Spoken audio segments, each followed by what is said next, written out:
Welcome to the Pulse on Pulse Crops. I'm your host, Tim McGreevy. In the first 100 days of President Franklin Roosevelt's presidency, he introduced legislation creating the Agriculture Adjustment Act of 1933. It was the Great Depression. Farmers were struggling to make ends meet. The law was designed to provide financial assistance to farmers during tough times. The law has been modified many times by Congress since 1933, but the goal to provide assistance to farmers during periods of economic strife continues to this day. In the past 4 years, U.S. farmers have faced devastating trade barriers, phytosanitary restrictions, subsidized competition, and a global pandemic. U.S. net farm income fell from over $130 billion in 2014 to less than $110 billion from 2015 through 2019. This sustained period of low prices has resulted in an increase in government subsidies to agriculture. In 2019, the government sent over $22 billion in direct aid to farmers and ranchers, a figure that represents 21% of a farmer's net farm income. In 2020, the USDA forecasts that direct payments to agriculture will exceed $46 billion, which would represent about 35% of total net farm income.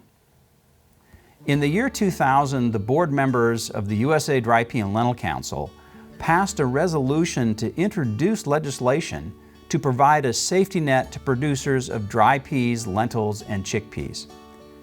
Dry peas, lentils, and chickpeas were included in the 2002 Farm Bill when prices for these crops were at record lows.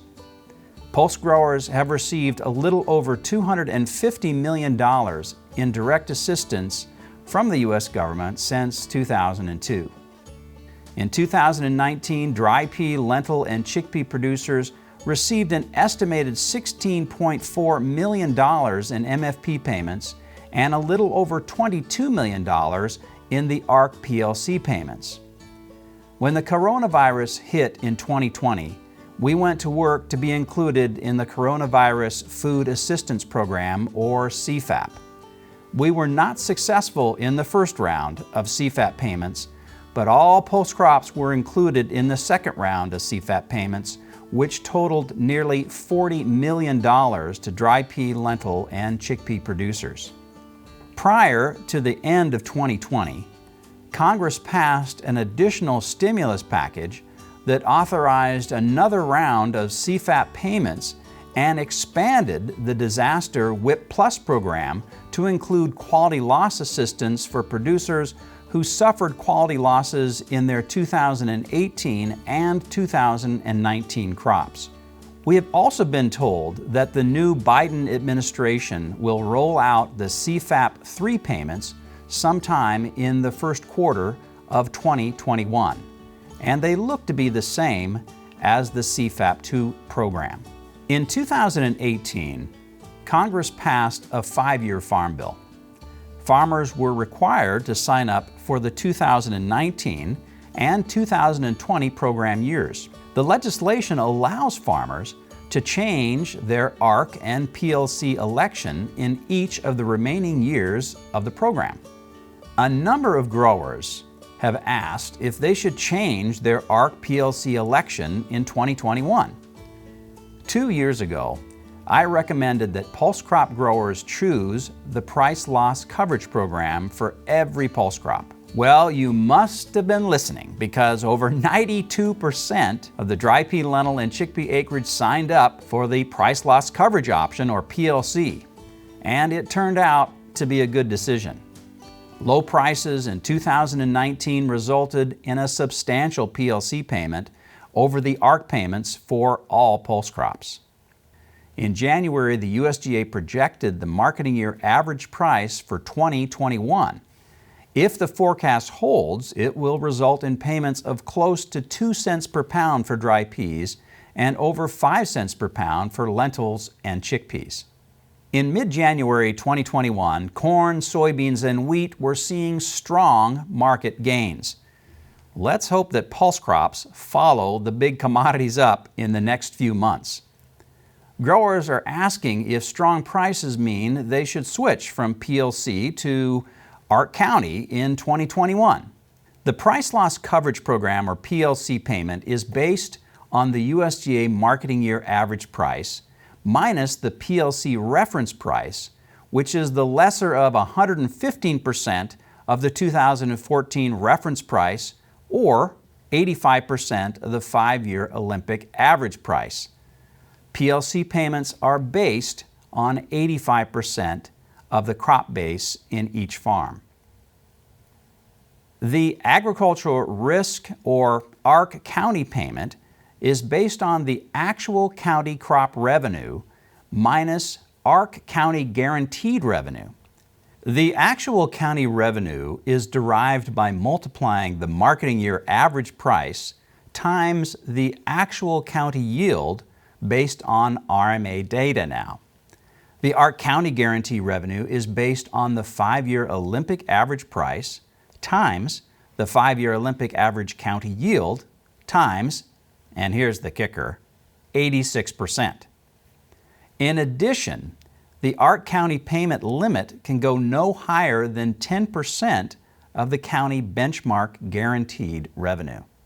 The USDA has published the 2021 PLC effective reference price. Dry peas remain at 11 cents per pound, the same as last year.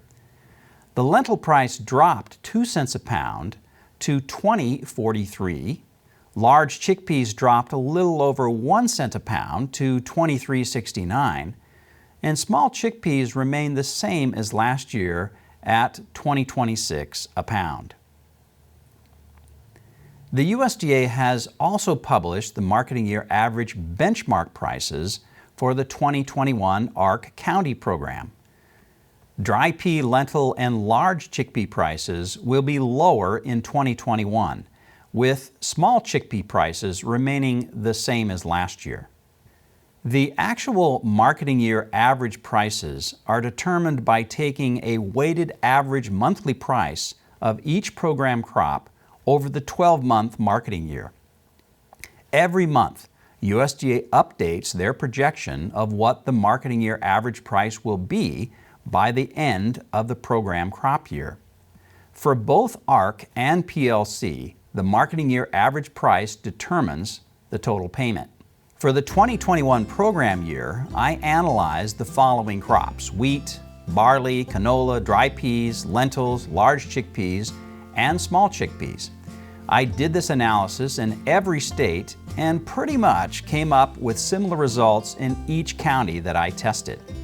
I created a farm with 700 acres that was split evenly between wheat, barley, canola, peas, lentils, large chickpeas, and small chickpeas. The USDA has a great database that shows the benchmark yields, prices, and guaranteed revenue for each county in the country.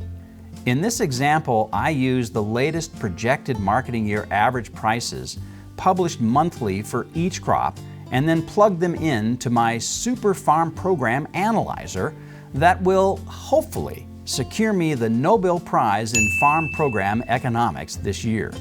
In this example, the ARC payment to the producer was just under $10,000, with lentils and chickpeas generating most of those payments. In this example, the PLC payment to the producer was nearly $20,000, with significantly higher payments to dry peas, lentils, and chickpeas when compared to the ARC-County payments. Here's the bottom line.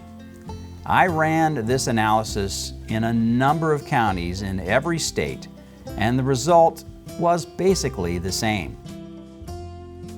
PLC is the best option for all crops in 2021. Remember, the sign-up deadline is March 15th, 2021. Let's hope prices recover in 2020 and 2021 and we receive our income from a strong market.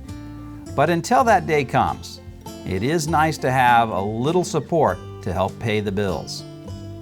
If you are interested in actually looking at what your payments might be in your county, then I encourage you to go to the USDA 2018 Farm Bill website. This website has a wealth of information on every county in the United States. So thanks for joining me for this episode of The Pulse on Pulse Crops. For more information, please become a member of the Western Pulse Growers Association, the Northern Pulse Growers Association, the U.S. Peanut Trade Association to receive our weekly newsletter. You can also join us on Facebook and Twitter at USA Pulses. See you next time.